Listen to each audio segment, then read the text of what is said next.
one of us has actually contributed. Yes, when we talk about Anglo-German conflicts, we are talking about conflicts between the English and the Germans, okay? Fighting for colonies in East Africa, fighting for Uganda, conflicting for Tanzania, Zanzibar, and all that, okay? So this is what we made a look at. And of course, it was the conflicts were between the associations, the British Association and the German Association. You understand? For example, here we are saying these were conflicts between the British East African Association and the German East African Association over the area of about 300 miles from the coast. Now, here we may say over the area of about 300 miles from the coast. But of course, when we look at the conflicts in general, yeah, these people competed for Uganda. They competed for Zanzibar. They were fighting for Tanzania. You understand? So it was that general. You understand? However much it started with that area, 300 miles from the coast into the interior. You understand? But of course, the big picture is that they were competing for countries in East Africa. That is why they even signed the Heligoland Treaty, in which the British surrendered Heligoland to the Germans, and then the Germans surrendered Zanzibar and Uganda, because they also wanted Uganda, by the way, the Germans. So in general, they were competing for colonies in East Africa. So we are saying the German East African Association took over the area, yet the British East African Association had reached an agreement with the Sultan of Zanzibar, Bagash bin Said, okay, to trade in the mainland. Now, there was an agreement between the Sultan of Zanzibar, Bagash bin Said, with the English or the British, that the British were to trade, okay? The British were to use this area as they were carrying out their trade. But again, the Germans went ahead and took over, you understand? And after taking over this area, then the two groups started fighting. It started with an area inland, an area from the coast, 300 miles from the coast, okay? And then it spread to Uganda, Kenya, and all that, okay? Okay, so here we are. Now this is the Sultan we are talking about, okay? This is the Sultan who had actually reached an agreement with the English that they should use the area for their trade, okay? Okay, someone has got a hand up, and okay, Sherina, unmute yourself.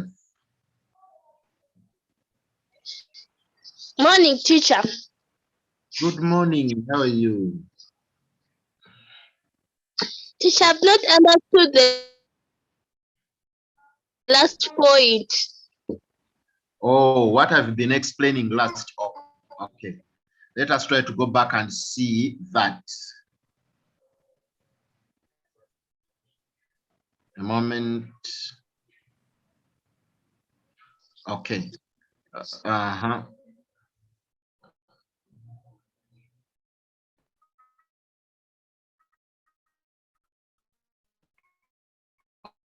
Okay.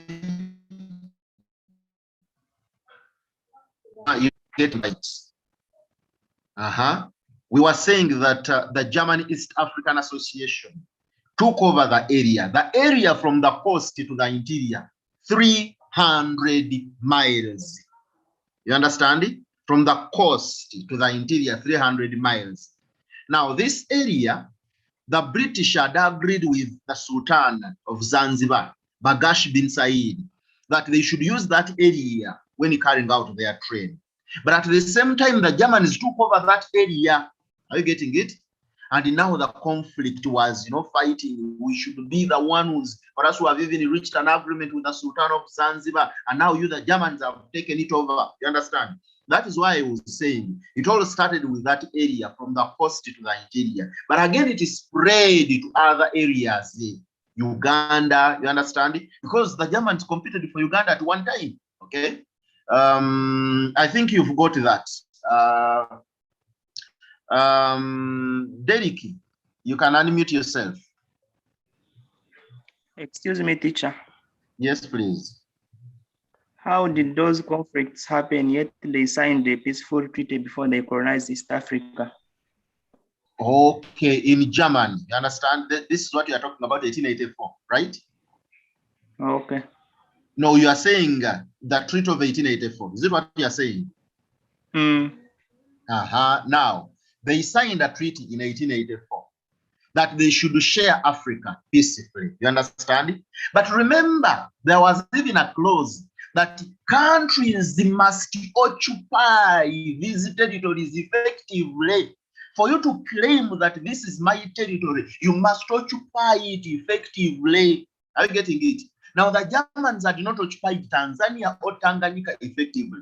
The British had not occupied Uganda effectively. You understand? And now each and every group was like, but you've not occupied that country effectively. Therefore, that means I can take it over. Are you getting it? So this is where the argument comes in.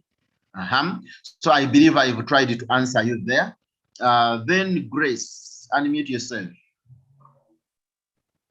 Excuse me, sir. Yes, please. The name of the Sultan is Bagash bin Said. Yes. Okay, thank you. Yes, Bagash bin Said. Okay. Okay.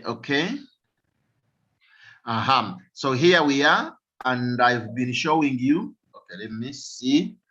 How did they solve the language barrier problem? This is from Elisha, the language barrier problem. And the language barrier problem, they could actually understand each other. Some of them had learned these languages, okay? Some of them had learned these languages. Remember, the missionaries had already come to East Africa. They had even learned the languages, so it was a bit easy for them. Sarah, you can unmute yourself. Sarah? I have a question.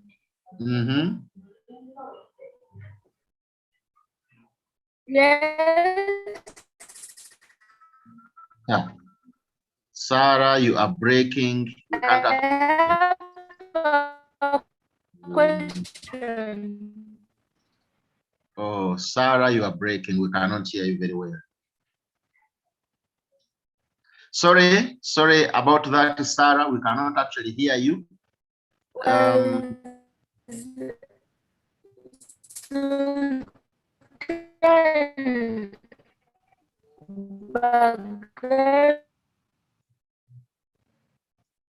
Sarah, we cannot hear you. Was it? Unfortunately, Sarah, we cannot hear you. Was the Sultan of Zanzibar related to Said? Could be because I'm seeing the name Saidi. So I think it could be true that okay. From the chat, teacher was Zanzibar part of East Africa. By then, teacher unit. I think my network is clear. Was Zanzibar part of East Africa? Yes. It was part of East Africa. Lighton, unmute yourself. Lighton, unmute yourself.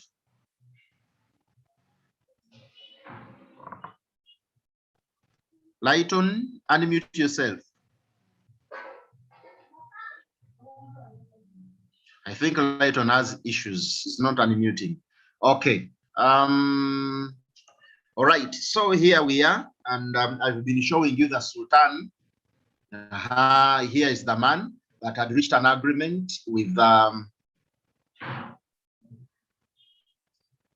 But Lighton, I told you to unmute, and you are not. Lighton, unmute yourself if you have a question.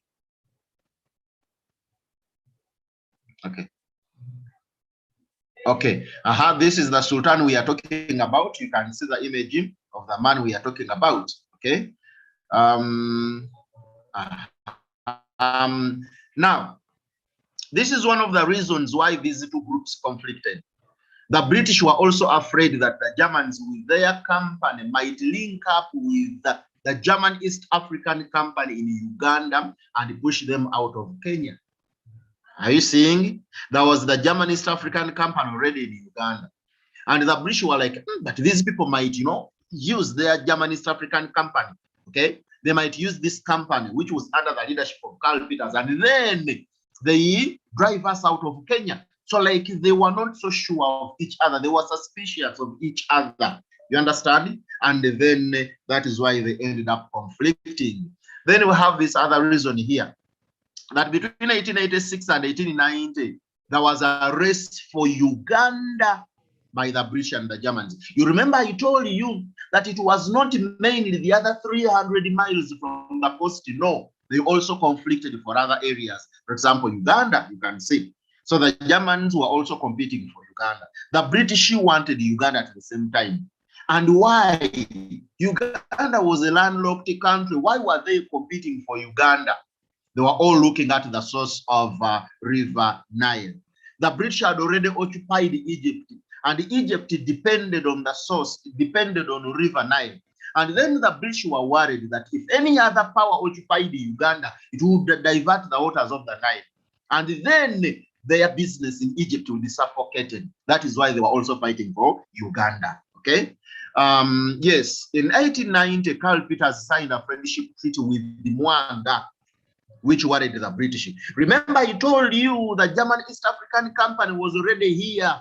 Karl Peters in Uganda, and Karl Peters signed a friendship treaty. We are talking about friendship treaty with Kabaka Mwanga, and this all worried the British. The British were like, the Germans are just about to take over Uganda. Are you getting it? They also tried to sign the same treaty with the Mwanga, but of course they did not. They failed. Okay, so this is the man we are talking about. Okay, and then Mwanga. You can see Karl Peters there, and then this side you've got Mwanga, Kabaka Mwanga. So Karl Peters with the Mwanga had that treaty, which so much worried the British. Okay. Yes, here we are with another. Yes. Frederick Jackson tried to secure a similar treaty with the British. A similar treaty for the British, but Mwanga refused. Okay? But Mwanga refused. A moment.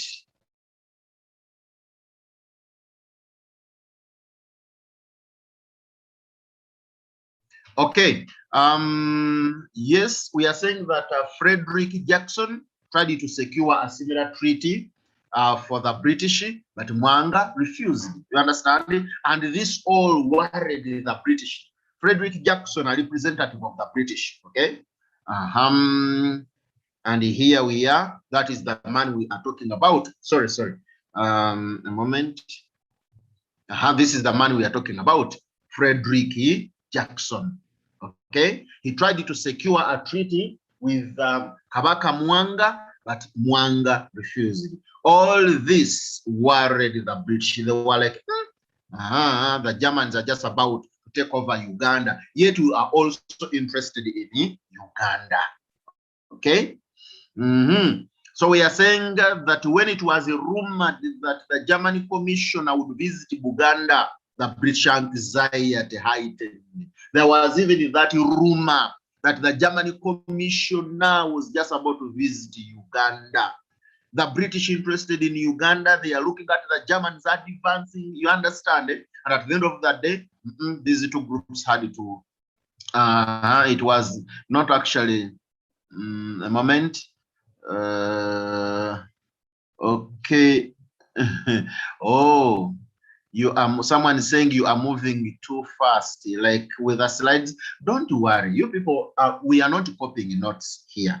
Okay, I will be uploading the notes on the Google Classroom. The moment we are done with the lesson, as I always do, I will upload the notes on the Google Classroom and you will find the notes there. So here we cannot copy notes in 1 hour and then we look at everything that we prepare for you. Okay, all right. So we have this other point here.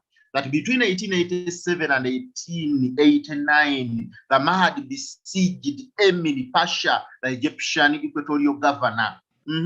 Emini Pasha was actually taken over, was besieged by the Mahdi during the revolutions of the, in Egypt there. And now there was again an issue there.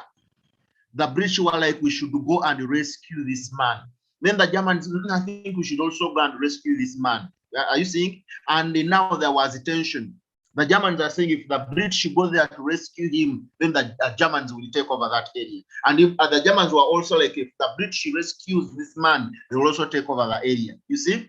These are the conflicts we are looking at. There is this one here. That Carl Peters had that Frederick Jackson, the other British man, okay? Frederick Jackson was on his way to relieve the siege, which would mean that the area would be taken over by Britain. Are you seeing? Now we are looking at Egypt being taken over by Britain. The Germans are worried, meaning that the Germans also at a point wanted Egypt. Are you seeing? So here we are. Okay, and we are saying, however, Emini Pasha was rescued by H.M. Stanley before either Carl Peters or Frederick Jackson arrived. Okay, a moment. Oh, the meaning of besieged, taking over, like captured, and your power is taken by a group that has, attacked you. Okay, that is what it is all about. So we are saying, however, Emini Pasha was rescued by H.M. Stanley before either Carl Peters or Frederick Jackson arrived there. Sherina? Excuse me, teacher. I just wanted to ask. I thought Uganda was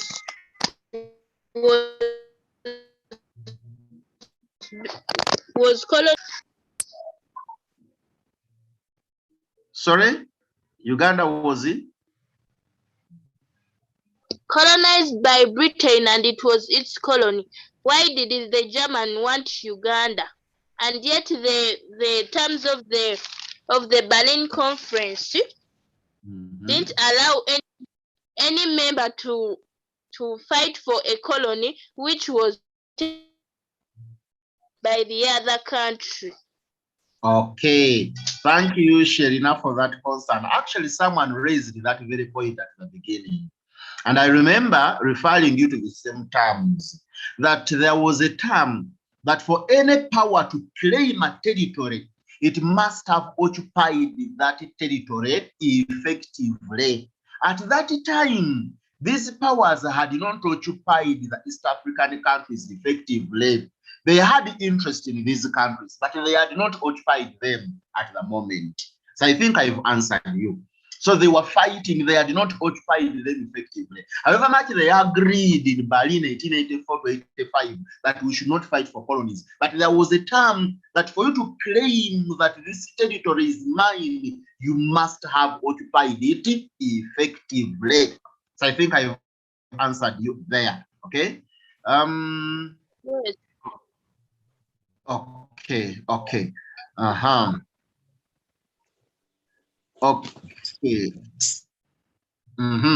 right. Yes, here we are. Here we are. And this is the Emini Pasha man who was actually besieged, and then later H.M. Stanley came and rescued him. H.M. Stanley on your right hand, Emini Pasha on your left hand. Okay.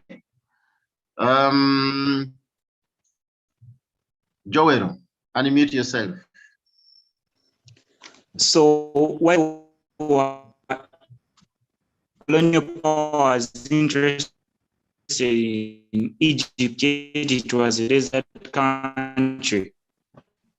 Oh, okay. You were breaking, but at least I've heard your question.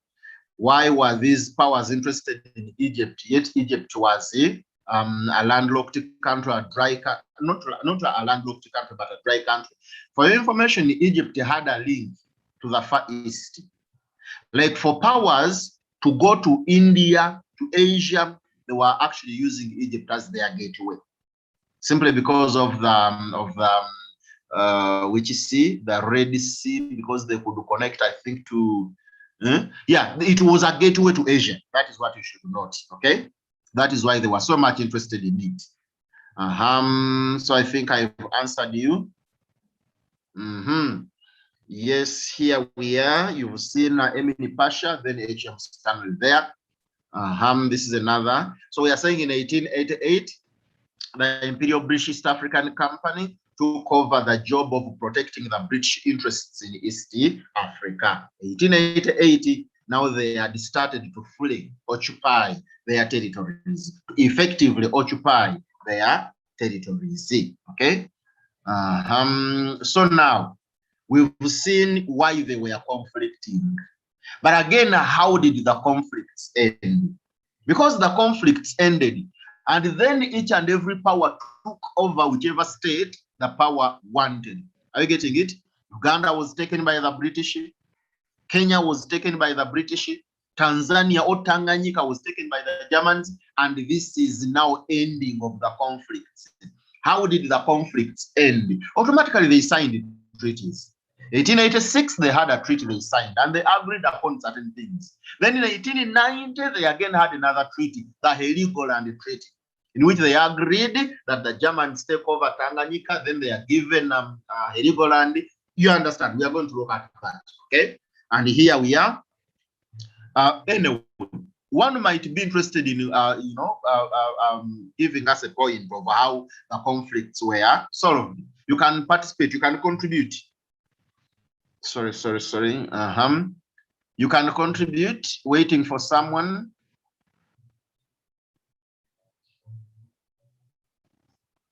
Okay, I have Alvin.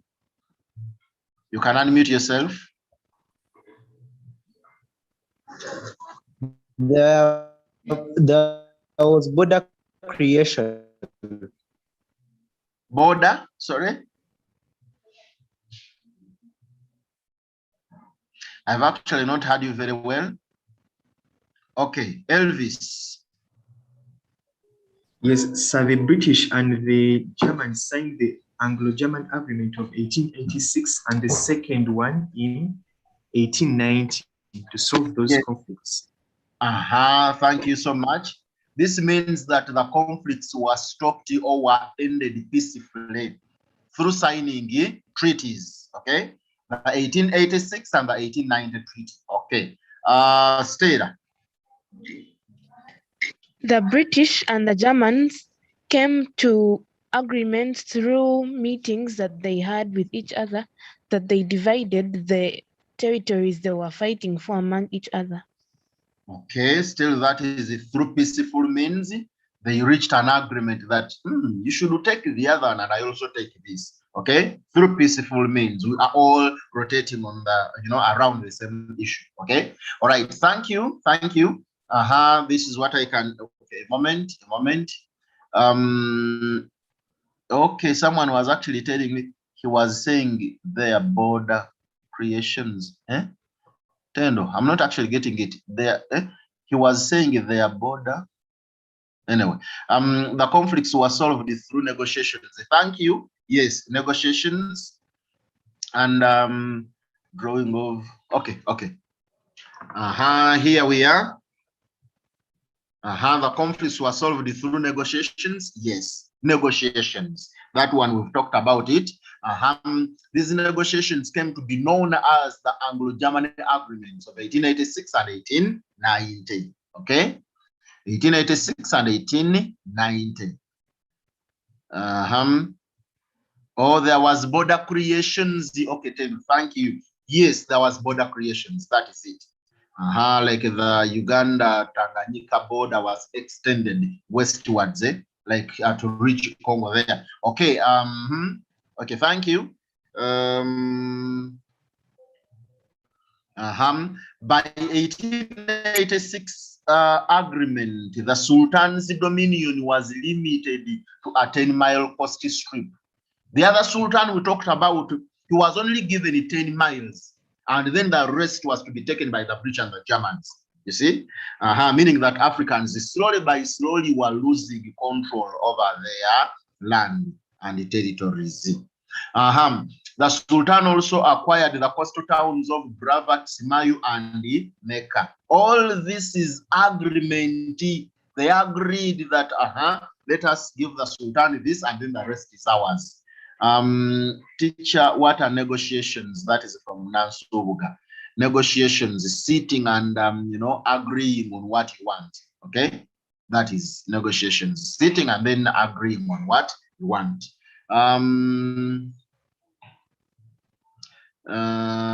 Michael. Yes.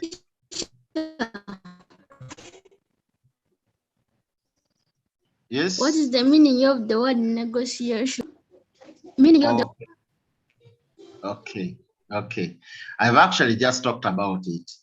I've been telling you to negotiate. You sit down and then you talk. You come to an agreement. Okay? You sit and you talk and you come to an agreement. That is all about negotiations. Okay?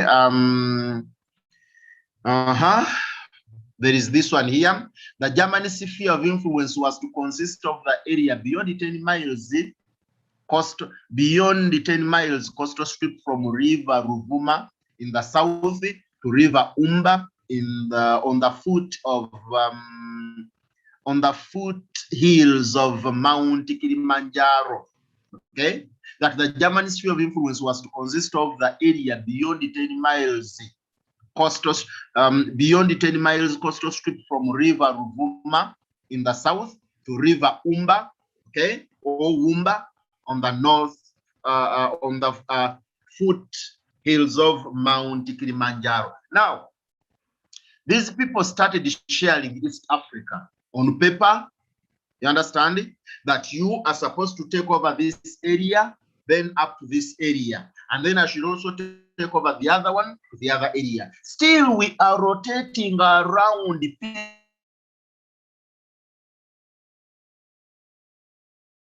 peaceful negotiations, negotiating peacefully, and then everything came to an end. So the British sphere of influence comprised of the area north of River Umba. Okay, then Witu in modern Kenya was to be a German enclave. There is a place called Witu, an inland, an area inside Kenya, and it is called Witu, and it was to be a Germany. The Germans had to own that. Okay. That area was to be taken by the Germans in Kenya. But remember, Kenya was a colony taken by the British.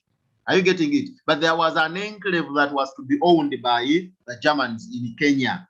But of course, they had reached an agreement. Okay. But later on, everything turned, and Kenya, the entire Kenya was taken by the British. But the 1886 agreement did not cater for Uganda, which led to another scramble. In 1886, they did not look at Uganda because Uganda at the moment was not so much in there, like the British thought they had already taken it. And then they did not talk about Uganda. In the 1886 agreement, and now the Germans started coming to Uganda, you see? That is why now they had another agreement, okay, to fully, settle this. And that was 18, okay, Joshua, unmute yourself. What's an enclave? Yes. An enclave. We are talking about an inland, a land that is inside another bigger land. It is, you get it? It is inside there, surrounded by a foreign land. You understand it? It is like a territory of its own inside a given country or inside a given area. Then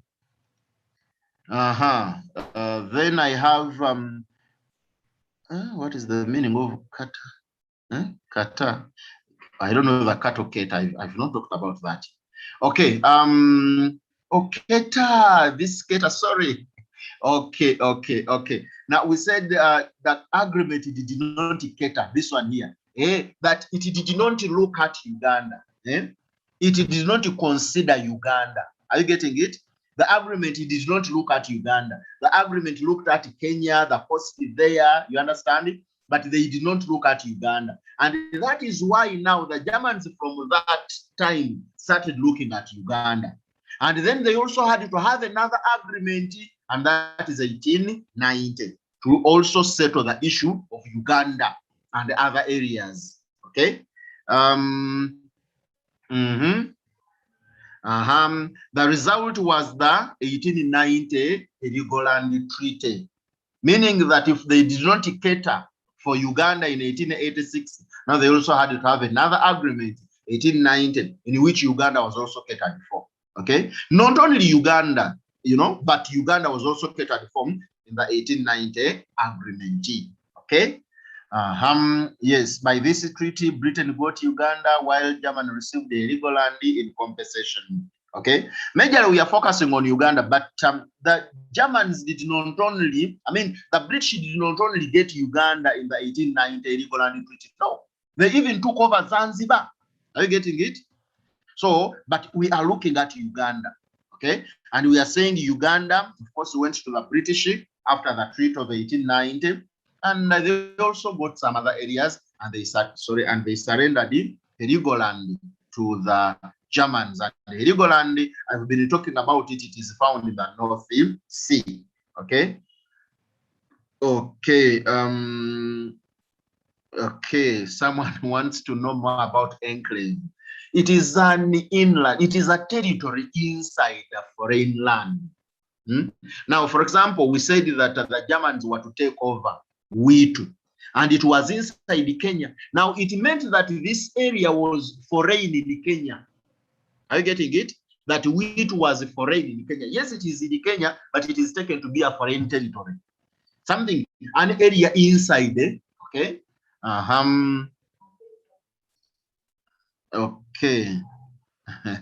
Okay, I've answered that.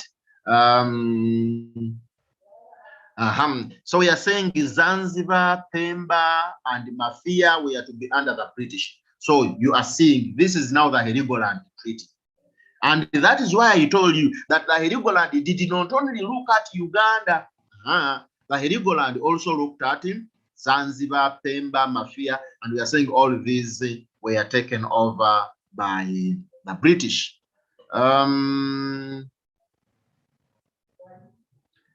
Someone is saying, what is a coastal strip? The coast, territories on the coast. Are you getting it? The Zanzibar, the Pemba, the Mafia, Zikirwa, all of those are the territories we are talking about at the coast. Okay? The line from Wumba River was extended westwards across Lake Victoria. So all this is an agreement, okay? And Uganda was declared a British protectorate in 1894. Now, when you look at this year, 1894, you clearly get a picture of what we are talking about. There is someone who asked, why were the Germans fighting for Uganda, yet Uganda was a territory that belonged to the British? Remember, we are looking at a year before 1894, okay? We are looking at 1886, meaning that the Germans, the British had not yet fully occupied Uganda, though they wanted Uganda for themselves, right? Joshua,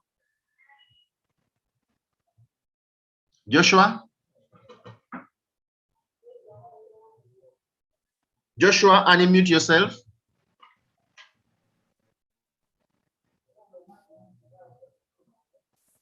Declared Uganda British protectorate. Joshua, you are breaking.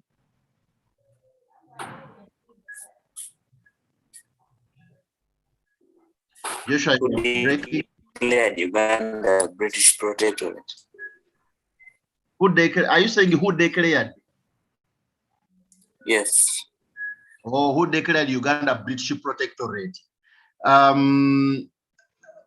In the agreement of 1890, okay, it was agreed that the British were to take over Uganda. And by 1894, the British had effectively occupied Uganda. So it is the British themselves that declared Uganda their protectorate. Okay.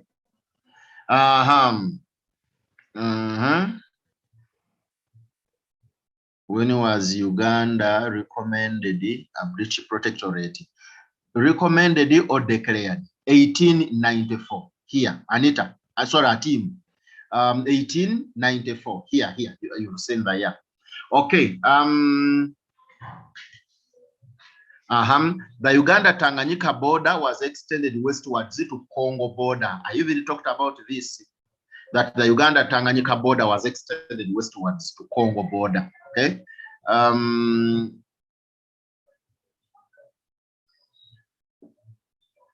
A team, Rebecca, you can unmute yourself. Good morning, teacher. Good morning. How are you? I'm fine. Now, teacher, when was Uganda recommended as a British protectorate? Oh, when was Uganda declared a British protectorate? Okay, 1894. 1894. Okay. The 1890 agreement virtually solved the conflict between Germany and Britain. Effective occupation by colonial governments ended the conflict. You are seeing the word effective occupation. Effective occupation. This is what we've been looking at, that these powers had to effectively occupy their colonies. If a power has not effectively occupied the colony, then it could be taken by another power. Okay, that is why they were conflicting, because they had not effectively occupied these colonies. Okay. So we okay, teacher, someone would like to know the class. This is senior 2 history. That is Francis C. Shina. The meaning of protectorate, like coming from the word protection. You understand that you've agreed, the country has announced that I am now the one in charge of protecting this colony. I am now in charge of controlling and protecting this colony. You understand? That is all. That is what it is all about. Now, we've got now the effects of the partition of East Africa. We have seen Uganda, we've seen Kenya, we've seen Zanzibar, we've seen Tanganyika being fully occupied by Britain and Germany. Now the question is, what happened after occupying these territories? The territories were fully occupied. Then what happened next? This is what we are going to look at. The effects of the partition of East Africa, the effects of occupying East Africa by the Germans and the British. There is a hand up. That is Sherina. Unmute yourself. Teacher, I want to give an answer. Okay, please, you can.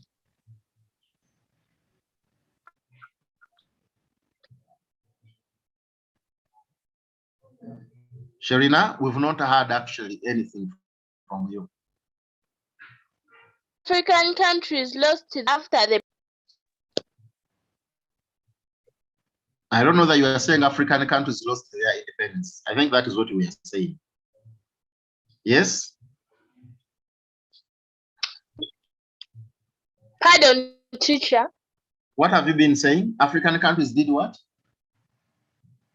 Lost their independence. Oh, okay. Thank you for that contribution. And that is true. African countries lost their independence. 1894, Uganda was declared a protectorate, and meaning that the king was no longer in control of Uganda. I mean, Buganda and the other leaders in the different areas were not in control of their areas because the British had taken over. Elvis. Yes, teacher, the partition of East Africa led to the formation of chartered companies, e.g. Ibeco and JECO. Yes, thank you so much. Formation of chartered companies, Imperial British East African Company, the German East African Company. Yes, thank you, Elisha. Elisha.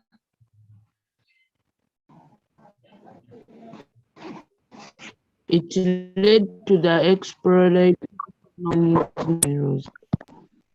exploration. Are you talking about exploration? Yes, exploitation. Maybe you were talking about exploitation of African resources. Okay, and yes, there was exploitation of African resources. Pavin. It sped up legitimate trade. It sped up legitimate trade. It paid up. I'm not actually hearing the word. Spread, eh? Yes. Oh, okay. Okay, thank you. Like Pavin says, there was legitimate trade, yes, and slave trade was stopped. Okay, they stopped the slave trade and replaced it with the legitimate trade. Lucas. Yes, teacher. Mm-hmm. It led to the separation of some tribes due to the formation of borders. Very true, very true. Thank you so much. Thank you so much for that point. Separation of people. When they came up with borders, there are people that belonged to the same society, and then they were divided up by the borderlines that were created by these people. Thank you so much for that contribution. The borders of East African countries were extended to where? Spread Christianity, it is true, thank you. This is Isabel. It led to the colonization of East African countries. No, we are saying East Africa had already been colonized. And we are looking at the effects of colonization now. Are you getting it?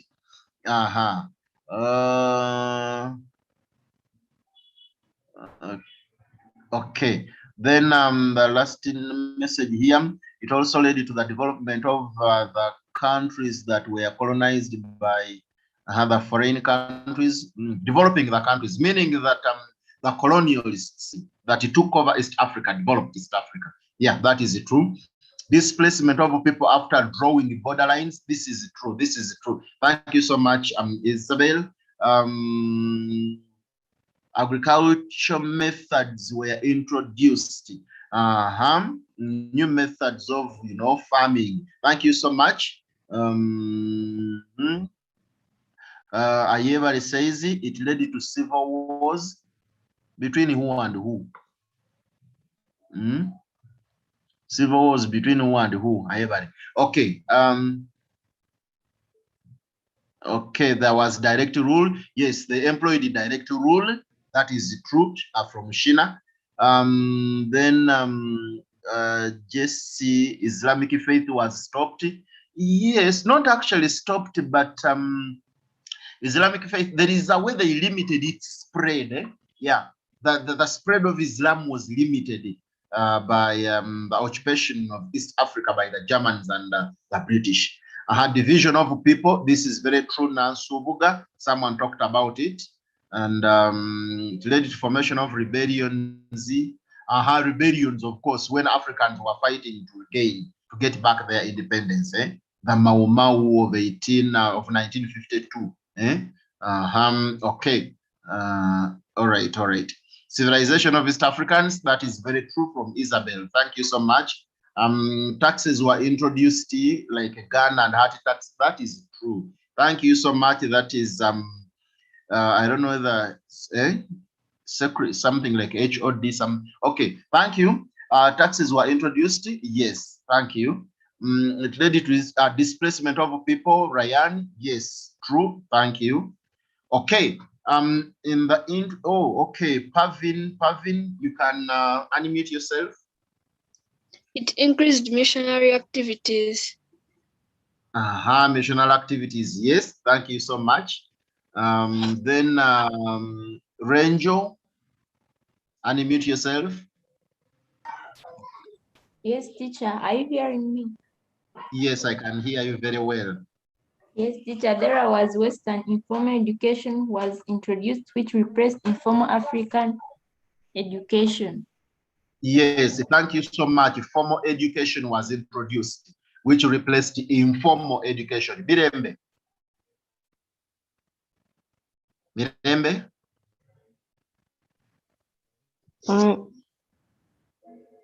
It increased intertribals, for example, Uganda and Bunyoro, because Bunyoro thought that Uganda had led to the colonization of Uganda. Oh, intertribal wars. To an extent, yes. To an extent, I can say yes, because Buganda and Bunyoro have been fighting ever. Michael and Lighton. Mike and Lighton. Teacher, East Africans lost their land as Europeans established permanent settlements. Yes, East Africans lost their land. The people of East Africa, their land, of course, was grabbed, was taken from them. There is my brother or sister using techno, but the next time you rename yourself, okay? You can unmute. Yes, teacher, can you hear me? Yes, I can hear you. It led to the entire marriages. You are talking about intermarriages, okay? All right, yes, that is true. Thank you so much. Intermarriages, the whites intermarried with the Africans. Joshua? Joshua? New dressing and types of food. New types of food, and then dressing code also. We adopted that. Thank you. Angelo? Teacher, I don't know whether this one is correct. You're going to explain for me. Christianity was introduced, spread in East Africa, and many people were converted from Islam to Christianity. Yeah, true, but not necessarily from Islam, from African traditional religions to Christianity, but of course it checked on the spread of Islam also. Okay. Sherina?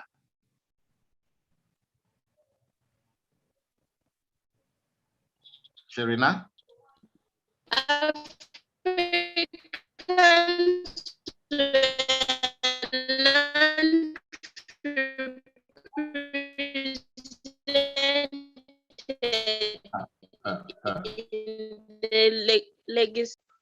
Africans were not represented in the picture. Yes. Okay. Yes, I've heard you said that East Africans were not represented in the parliament. Discrimination. Yeah, discrimination. Nina? It lowered African culture. Yes, African culture was eroded at the expense of Western culture. That is true, by the way. Elisha?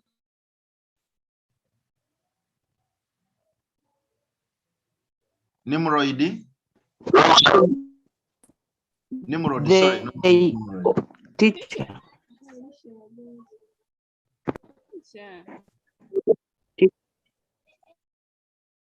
Okay, now let us have Elisha.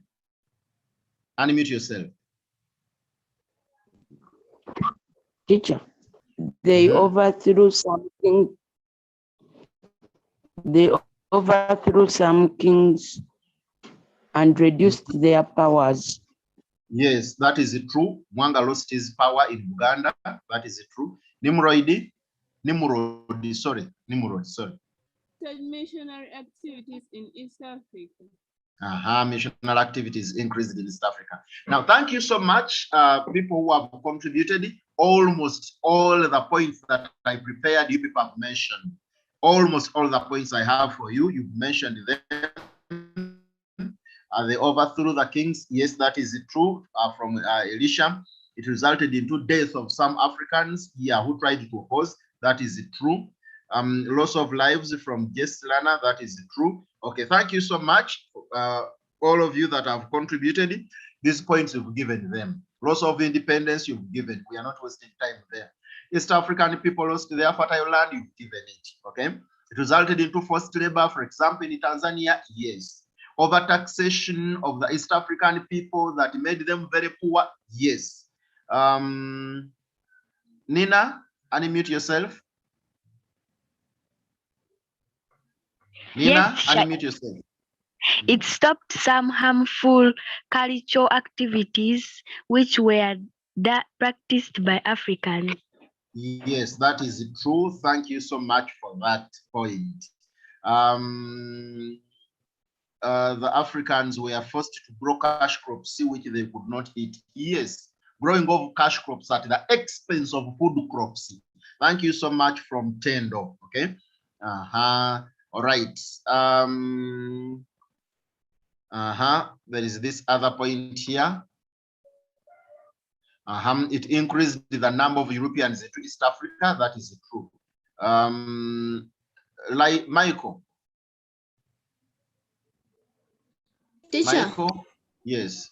Teacher, what if Yes. I say it led to introduction of heavy taxation? Heavy taxes. That is also another point. That is also another point. The Ghani taxes, the Hati tax, and all that. Okay. Thank you so much. We have this point here. African cultures were undermined by the introduction of Western culture. Yes. East African chiefs and kings lost their powers. For example, the Kabaka of Uganda. Yes. East African people were divided up. For example, the southern and central Ugandans against the northern Ugandans. Enoch, unmute yourself. Are you hearing me? Yes, I'm hearing you. Did they stop slave trade? Yes, slave trade was also stopped and replaced with the legitimate trade. Okay, it was replaced by legitimate trade. The trade which was not good was stopped. Nimrode. Of administration were introduced like indirect and direct rule. Yes, direct rule and indirect rule were introduced by the British and the Germans in Uganda and Tanganyika respectively. Okay, thank you.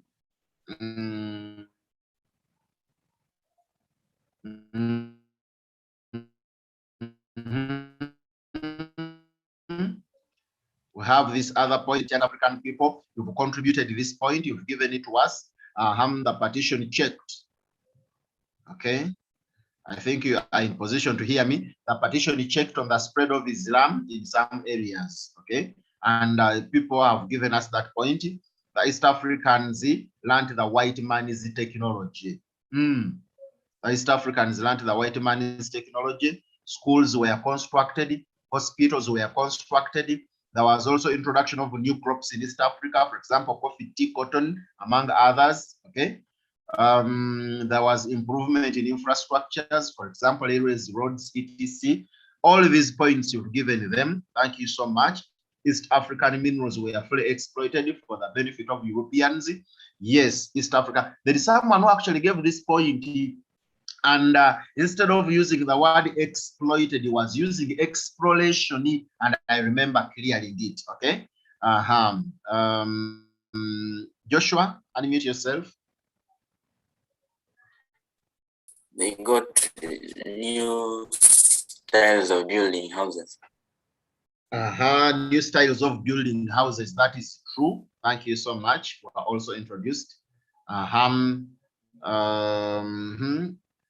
There was improvement in agriculture as new farming methods, like a crop rotation, were also introduced. Yes, by the way, someone mentioned this point. Okay.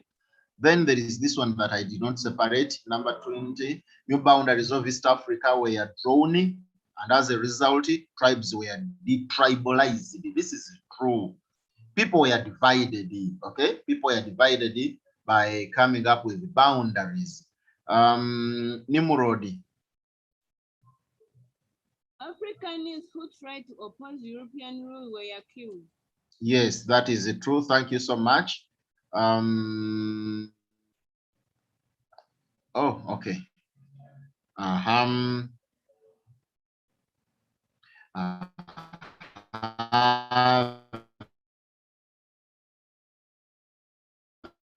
There was emergence of foreign languages, for example, that is true. Colonialism led to the occurrence of many resistances, for example, Majimaji and so many others, led to the signing of very many treaties, whose implications and meanings were unclear to the Africans, like the Buganda Agreement of 1900. Yes, okay. So we've come to the end of this lesson, and okay, I'm seeing a hand up. Nafka, Farida. Farida, unmute yourself.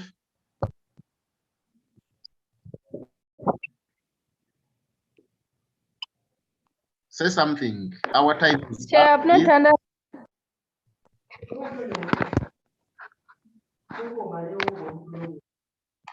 I've not understood. What haven't you got right?